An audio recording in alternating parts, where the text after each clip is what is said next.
ఈరోజు 3 టాపిక్స్‌తో మీ ముందుకొచ్చాను. మొదటొచ్చేసి టిడ్కో ఇళ్ల కేటాయింపులో నిర్లక్ష్యాన్ని నిరసిస్తూ 16న సిపిఐ ఆధ్వర్యాన ధర్నా చేపట్టనున్నారు. మరియు సెకండ్ టాపిక్ వచ్చేసి ఇంటి దగ్గరే రేషన్ బియ్యం అందుకోవాలంటే ఇవి చేయాల్సిందే. అవేంటో ఈ వీడియోలో చూద్దాం. ఇక లాస్ట్ టాపిక్ వచ్చేసి ఇంటింటికి బియ్యం సరఫరాకు చర్యలు చేపట్టనున్నారు. ఈ టాపిక్స్‌కి సంబంధించి వివరాలు చూద్దాం. వివరాల్లోకి వెళ్లే ముందు ఒక చిన్న రిక్వెస్ట్ అండి. మన ఛానల్‌ని ఫస్ట్ టైం చూస్తున్న వ్యూయర్స్ అయినా ఇంకా సబ్స్క్రైబ్ చేయని వాళ్ళు ఉంటే ఫస్ట్ మన ఛానల్‌ని సబ్స్క్రైబ్ చేసుకోండి. అలాగే పక్కనే ఉన్న బెల్ ఐకాన్ని ఒక్కసారి క్లిక్ చేసి ఆల్ అని టచ్ చేయండి. అప్పుడు నేను చేసే ప్రతి వీడియో మీకు మొబైల్కి నోటిఫికేషన్గా వస్తాయి. అలాగే గవర్నమెంట్ నుంచి వచ్చిన ఏ లేటెస్ట్ అప్డేట్ అయినా అది మన ఛానల్లో వీడియో రూపంలో ఆర్టికల్ ద్వారా చూపించడం జరుగుతుంది. ఏది కల్పించి చెప్పడం జరగదు. ఆర్టికల్ చూపించి మరీ జెన్యూన్గా చెప్పడం జరుగుతుంది. సో మన ఛానల్ని లైక్ చేయండి, షేర్ చేయండి, అలాగే సబ్స్క్రైబ్ చేయడం మర్చిపోకండి. సో ప్లీజ్ మన ఛానల్ని లైక్ చేయడం వల్ల ఈ న్యూస్ 10 మందికి హెల్ప్ఫుల్గా ఉంటుంది. సో ఇక లేట్ చేయకుండా టాపిక్లోకి వెళ్ళిపోదాం.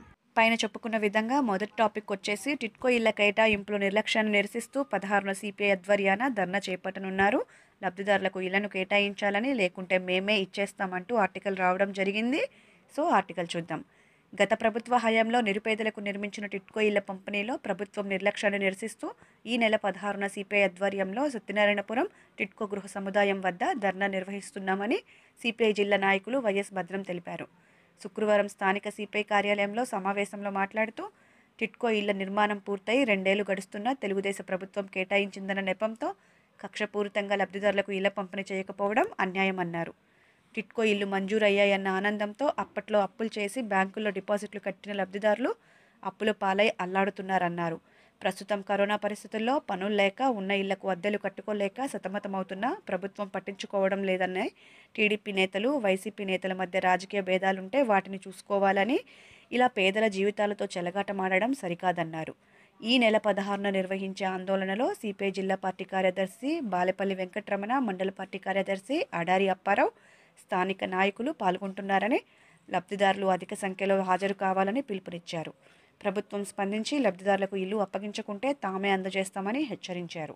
ఈ సమావేశంలో కర్రి సూర్యనారాయణ, కోన లక్ష్మణ, కోరిబిల్లి శంకర్రావు, ప్రజా సంఘాల నాయకులు వాయిబోయిన శేఖర్ పి అప్పారావు, గోలగాని సింహాద్రి పాల్గొన్నారు.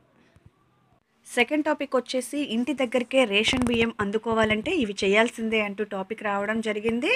సో ప్రభుత్వం కొత్త పథకం ద్వారా రేషన్ను ఇంటి వద్దకే చేర్చనున్నారు. వాటికి సంబంధించి వివరాలన్నీ ఆర్టికల్ ద్వారా చూద్దాము. జనవరి 1 నుంచి ఏపీలోని రైస్ కార్డు హోల్డర్స్ అందరికీ ఇళ్ల వద్దకే రేషన్ బియ్యం అందించాలనే నిర్ణయం ఏపీ కేబినెట్ తీసుకుంది. ప్రస్తుతం శ్రీకాకుళం జిల్లాలో ఈ పథకం హైలైట్ ప్రాజెక్టుగా అమలులో ఉంది. ఇకపై దీన్ని రాష్ట్రంలో 13 జిల్లాలకు విస్తరిస్తారు. 2021 జనవరి 1 నుంచి పూర్తి స్థాయిలో అమలులో పెడతారు. రైస్ కార్డు ఉన్న వారందరూ ఇంటి వద్దకే వాలంటీర్లు వచ్చి రేషన్, బియ్యం, ఇతర సరుకులు ఇచ్చి వెళ్తారు. ప్రస్తుతం రాష్ట్ర వ్యాప్తంగా రేషన్ దుకాణాల ద్వారా బియ్యం సరఫరా అవుతుంది. సో లబ్ధిదారులు రేషన్ షాప్కి వెళ్ళి అక్కడే తమ వేలిముద్ర వేసి బియ్యం, ఇతర వస్తువులు తీసుకొని వెళ్తుంటారు. ఒక ప్రాంతంలో ఉన్న లబ్ధిదారులు మరొక చోట కూడా వెళ్ళి వేలిముద్ర వేయించుకొని వారికి బియ్యం అందిస్తున్నారు. కరోనా నేపథ్యంలో ఇలాంటి వలస కార్డులు మరింత ఎక్కువయ్యాయి. లాక్డౌన్ కారణంగా సొంత ప్రాంతాలకు వెళ్ళలేని వారు తాము ఉన్న చోటే రేషన్ సౌకర్యం పొందుతున్నారు. ప్రస్తుతం రాష్ట్ర వ్యాప్తంగా దాదాపు 20% మంది తమకు కేటాయించిన దుకాణాలలో కాకుండా వేరే చోట్ల రేషన్ల సరుకులు తీసుకుంటున్నారు. ఇలాంటి వారందరికీ ఇప్పుడు ఇంటింటికి బియ్యం సరఫరా ఇబ్బందిగా మారే అవకాశం ఉంది. ఇంటికి రేషన్ బియ్యం పంపించేందుకు 9260 మొబైల్స్ వాహనాలు సిద్ధం చేశారు. మొబైల్ వాహనాలలో 80% ఎస్సీ, ఎస్టీ, బీసీ మైనార్టీలకు, 20% ఈబీసీలకు కేటాయిస్తారు. 6 ఏళ్లకు వాహనం పూర్తిగా లబ్ధిదారుకి సొంతమవుతుంది. ప్రస్తుతానికి ఈ వాహనాల్లో బియ్యాన్ని సరఫరా చేయాలని నిర్ణయించారు.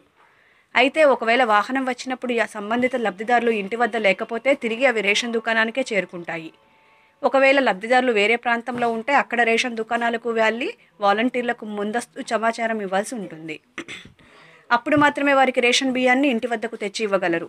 అంటే జనవరి 1 నుంచి రేషన్ సరుకుల్ని ఇంటి వద్ద తీసుకోవాలనుకుంటున్న వారిలో స్థానికులు కాని వారంతా ముందస్తుగా అక్కడికి వాలంటీర్లకు, రేషన్ దుకాణం వారికి సమాచారం ఇవ్వాల్సి ఉంటుంది. అలా చేయకపోతే వారికి లెక్కలోకి తీసుకునే అవకాశం ఉండదు. మరోవైపు బియ్యం బస్తాల దారి మళ్లించకుండా ఉండేందుకు ప్రతి బస్తాపై QR కోడ్ వేయాలనుకుంటున్నారు అధికారులు. రేషన్ బియ్యం తీసుకెళ్లే వాహనాలకు GPS అమరుస్తున్నారు. ఇక మన లాస్ట్ టాపిక్ వచ్చేసి ఇంటింటికి బియ్యం సరఫరాకు చర్యలు అంటూ ఆర్టికల్ రావడం జరిగింది. సో కార్డు మ్యాపింగ్ ద్వారా దుకాణాల నుంచి ఇంటికి బియ్యం పంపనున్నారు. కార్డు మ్యాపింగ్ ప్రక్రియను త్వరగా పూర్తి చేస్తామని పౌర సరఫరాల శాఖ కమిషనర్ తెలపడం జరిగింది. సో ఆర్టికల్ చూద్దాం. జిల్లాలో క్లస్టర్ వారీగా ఇంటింటికి బియ్యం సరఫరా చేసేందుకు బియ్యం కార్డుల మ్యాపింగ్ ప్రక్రియను త్వరగా పూర్తి చేస్తామని పౌర సరఫరాల శాఖ కమిషనర్ కోన శశిధర్కు జేసీ విశాంత్ కుమార్ తెలిపారు. శనివారం ఇంటింటికి బియ్యం సరఫరా అంశంపై కమిషనర్ విజయవాడ నుంచి వీడియో కాన్ఫరెన్స్ నిర్వహించారు. బియ్యం సరఫరాకు సంబంధించి కార్డు మ్యాపింగ్ ఎలా చేయాలి, తీసుకోవాల్సిన జాగ్రత్తలు, చర్యలపై అధికారులకు కమిషనర్ వివరించారు. జిల్లాలో 3012 చౌక దుకాణాలున్నాయని, వీటి పరిధిలో 12,73,615 బియ్యం కార్డులున్నాయన్నారు. సరఫరాకు 745 వాహనాలు అవసరమవుతాయని, ఇందుకు సంబంధించి నివేదికను ప్రభుత్వానికి పంపించామన్నారు. జిల్లాలో క్లస్టర్ వారీగా ఇంటింటికి బియ్యం సరఫరాకు సంబంధించి కార్డు మ్యాపింగ్ జరుగుతుందన్నారు. ఈ కార్యక్రమంలో డిఏఓ రాఘవ రామిరెడ్డి పాల్గొన్నారు. ఈ వీడియో మీకు నచ్చినట్లయితే మన ఛానల్ని సబ్స్క్రైబ్ చేసుకోండి, లైక్ చేయడం మర్చిపోకండి. Thank you for watching 4V News channel.